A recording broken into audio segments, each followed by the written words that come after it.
System સક્રિય થઈ રહી છે અને આ વેલમાર્ક લો પ્રેશર સિસ્ટમના કારણે વાવાઝોડાની જે અત્યારે ભીતિ છે સેવાઈ રહી છે। તમે તમારી સ્ક્રીન ઉપર અત્યારે ચેક કરી શકો છો। એ પ્રમાણે વેધર એનાલિસિસ ફોરકાસ્ટ એવું કહેવા માગે છે કે આગામી 10 દિવસ પછી ગુજરાત રાજ્યના જે વિસ્તારો છે એ વિસ્તારોને પણ આ વેલમાર્ક લો પ્રેશર સિસ્ટમ છે અસર કરશે। આ સાથે ગુજરાત રાજ્યની અંદર વાતાવરણની જે અપડેટ છે એ સામે આવી રહી છે, જેની અંદર મિત્રો વાતાવરણમાં કહેવામાં આવી રહ્યું છે કે આવનારા દિવસોની અંદર જે well-marked low pressure system deep ડિપ્રેશનમાં ફેરવાશે અને બંગાળની ખાડીમાં જે અત્યારે વાતાવરણની અંદર ખૂબ જ મોટી અસર થતી જોવા મળી રહી છે,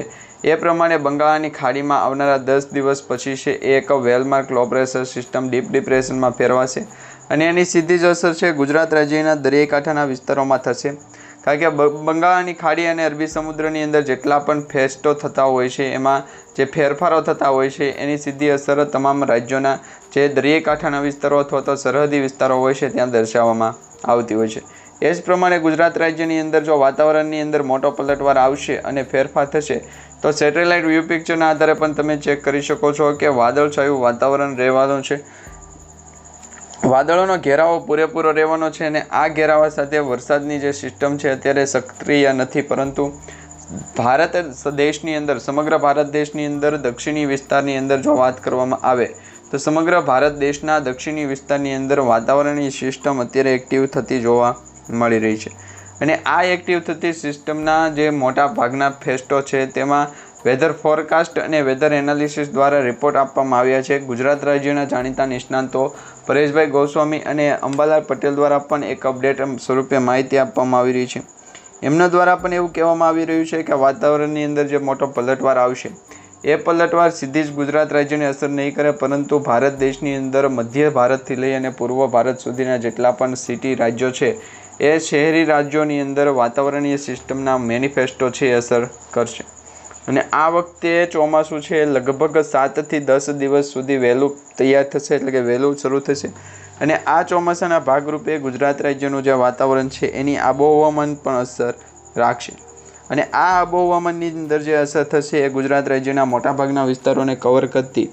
અંબાલિયા સિસ્ટમ છે એ અંબાલિયા સિસ્ટમને પણ ખાસ કરીને અસર કરતી જણાઈ શકે છે। ગુજરાત રાજ્યની અંદર જે વાતાવરણીય સિસ્ટમ સક્રિય થઈ છે એના મેનિફેસ્ટો બહાર પાડવામાં આવ્યા છે અને આ મેનિફેસ્ટોના આધારે સંપૂર્ણપણે વાતાવરણની અંદર મોટો ફેરફાર અને બદલાવ થતો જોવા મળી શકે છે। ખાસ કરીને ગુજરાત રાજ્યનું એવું વાતાવરણ જ્યાં સક્રિય સિસ્ટમ થતી હોય અને આ સક્રિય સિસ્ટમની અંદર વાતાવરણની અંદર અત્યારે ભેજયુક્ત પવનો,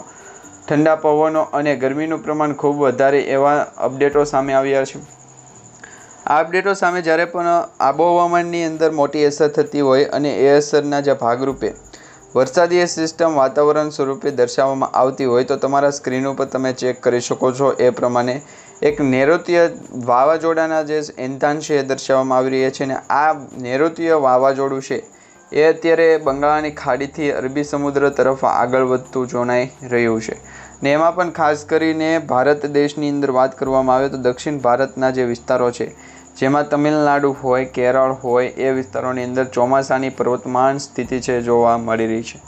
પૂર્વાનુમાન એવા પણ લગાવવામાં આવી રહ્યા છે કે ગુજરાત રાજ્યની અંદર ચોમાસું ક્યારે બેસશે, પરંતુ એ પહેલાં તમને જણાવી દઈએ કે ભારત દેશનું સિઝનનું પ્રથમ ચોમાસું છે એ કેરળ રાજ્ય તરફથી બેસતું હોય છે।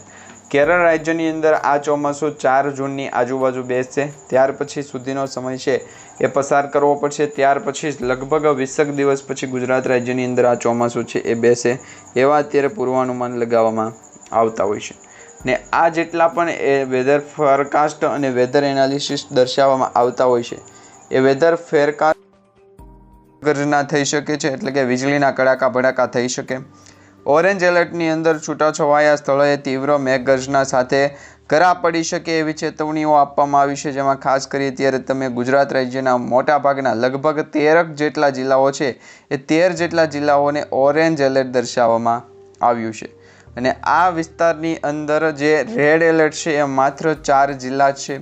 જેમાં ભાવનગર જિલ્લો, અમરેલી, ભરૂચ અને સુરત આ 4 જિલ્લા જે દરિયાઈ વિસ્તાર અને દક્ષિણી ગુજરાત આ 4 જે જિલ્લાઓ છે એમને અત્યારે રેડ એલર્ટ સ્વરૂપે દર્શાવવામાં આવી રહ્યું છે। આ સાથે જો અન્ય દિવસોની વાત કરવામાં આવે તો મિત્રો તારીખ 8, અને 9 આ 2 દિવસ સુધી ગુજરાત રાજ્યની અંદર એટલે કે લગભગ 24 કલાક સુધી ગુજરાત રાજ્યની અંદર છે રેડ એલર્ટ દર્શાવવામાં આવી રહ્યું છે। આ સાથે જ વરસાદીય જે સિસ્ટમ અત્યારે સમગ્ર ગુજરાતને ઘેરાઈને વાદળો ઘેરાઈ ગયા છે। વીજળીના કડાકા ભડાકા સાથે અત્યારે છે એ દિવસે ને દિવસે જે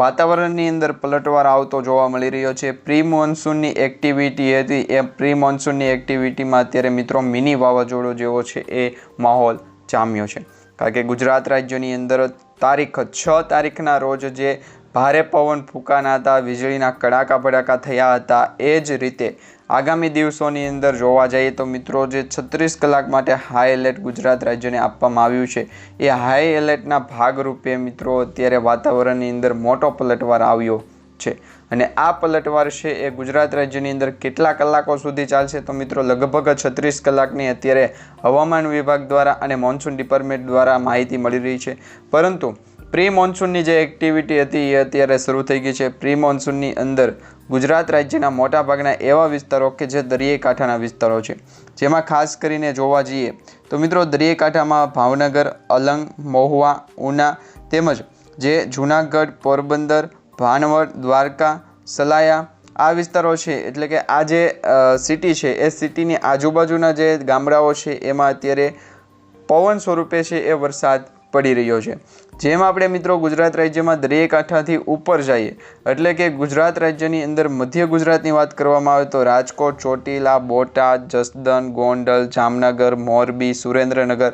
આ લગભગ જે 9 જેટલા વિસ્તારો છે, 9 જેટલા શહેરો છે એમાં અત્યારે ધીમી ધારે વરસાદ ચાલુ છે। જેમ મિત્રો આપણે દક્ષિણ ગુજરાત તરફ આવીએ એટલે કે દક્ષિણ ગુજરાતના જે મોટાભાગના વિસ્તારો, સુરતની આજુબાજુના જે વિસ્તારો છે એને કવર કરીએ તો મિત્રો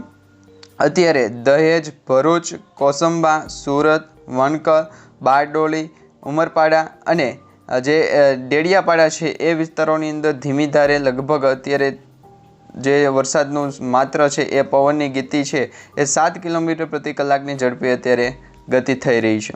અને જેમ મિત્રો આપણે પૂર્વ ગુજરાત તરફ અને પશ્ચિમ ગુજરાત તરફ આવીએ એમ અને ઉપરના જે સિટી છે એના તરફ જોઈએ તો અત્યારે ખાસ કરીને અમદાવાદ, મહેસાણા, ડુંગરપુર આ વિસ્તારો છે એને અત્યારે એલર્ટ સ્વરૂપે દર્શાવવામાં આવ્યા છે। એની પાછળનું એક જ કારણ છે મિત્રો યુએસી। હવે આ યુએસી એટલે કે અપર એર સાયક્લોનિક સર્ક્યુલેશન। આ અપર એર સાયક્લોનિક સર્ક્યુલેશન છે એ લગભગ મિત્રો અત્યારે રાજસ્થાન તરફથી ગુજરાત તરફ આવી રહ્યું છે, નીચાણવાળા વિસ્તારોની તરફ આવી રહ્યું છે એવી અત્યારે માહિતી મળી રહી છે। અને અત્યારે આપણે સિસ્ટમ સ્ટ્રોક પણ જોઈશું અને આવનારા સમયની અંદર જે વાતાવરણની આબોહવા છે અને મોસમ વિભાગ દ્વારા મોન્સૂન ડિપાર્ટમેન્ટ દ્વારા જે પણ અપડેટ આપવામાં આવી છે એના વિશે પણ આપણે માહિતી જોઈશું। પરંતુ અત્યારે જે સરાઉન્ડિંગ જોઈએ તો એમાં મિત્રો અત્યારે ફોરકાસ્ટ એક પણ પ્રકારનું દર્શાવવામાં નથી આવ્યું। પરંતુ જેમ આપણે બીજા મોડેલો સ્વરૂપે જોઈએ તો મોન્સૂન ડિપાર્ટમેન્ટ દ્વારા જે બીજા મોડેલો છે એમાં પણ અત્યારે દર્શાવવામાં આવ્યું છે કે ગુજરાત રાજ્ય તરફ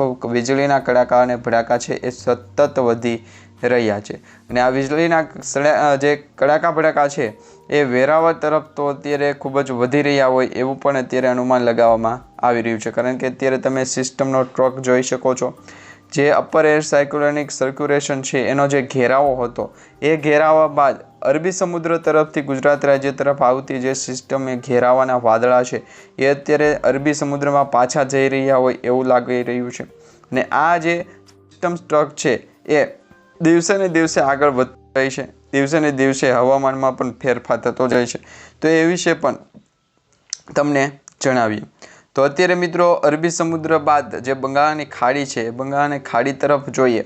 તો અત્યારે ભુવનેશ્વર, જગલપુર, વિશાખાપટ્ટનમ આ 3 એવા મોટા સિટી છે જેમાં વિશાખાપટ્ટનમ, શ્રીકાકુલમ, બ્રહ્મપુર અને ઉદયપુર અને જગલપુર આ જે વિસ્તારોનું અત્યારે નામ લેવામાં આવી રહ્યું છે મિત્રો એ બંગાળની ખાડીની નજીકના વિસ્તારો ગણી શકાય। અને આ વિસ્તારોની અંદર જો અપર એર સાયક્લોનિક સર્ક્યુલેશન આવે તો એ મધ્ય ભારતની અંદર અસર કરે। અને જો એ મધ્ય ભારતની અંદર અસર કરે, મધ્ય ભારત એટલે કે મિત્રો જે તમે જોઈ શકો છો એ પ્રમાણેના જે વિસ્તાર કે ભારતના મધ્ય વિસ્તાર